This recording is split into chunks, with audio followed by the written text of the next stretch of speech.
আমি আশিসুজ্জামান মামুন, নবনির্বাচিত সভাপতি, বাংলাদেশ জাতীয়বাদী ছাত্রদল বেলা উপজেলা শাখা।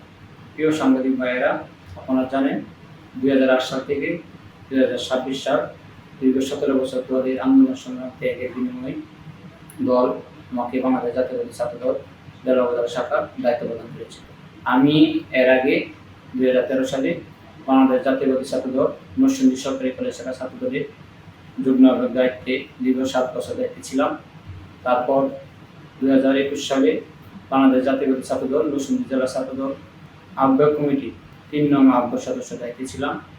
বাংলাদেশ জাতীয়বাদী ছাত্রদল কেন্দ্রীয় সংসদের সাংগঠনিক অভিভাবক, মাননীয় বিএনপির চেয়ারম্যান, মাননীয় প্রধানমন্ত্রী দেশনায়ক তারেক রহমান, মাননীয় স্বাস্থ্যমন্ত্রী, জলাভূমির অভিভাবক সর্দার শাহাদাত হোসেন বকুল সাহেব, জাতীয়বাদী ছাত্রদলের সম্মানিত সভাপতি ও সাধারণ সম্পাদক আমাকে দলের ডেডিকেটেড পার্সন মনে করে আন্দোলন সংগ্রামের ত্যাগ রাজপথের ভূমিকা মূল্যায়ন করে বেলা উপজেলা শাখা দায়িত্ব প্রদান করে।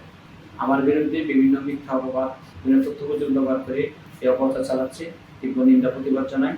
দলের ভাবমূর্তি যদি নষ্ট করা কেউ চেষ্টা করে, বেলা উপজেলা ছাত্রদল সক্রিয় প্রতিবাদ করবে ইনশাআল্লাহ।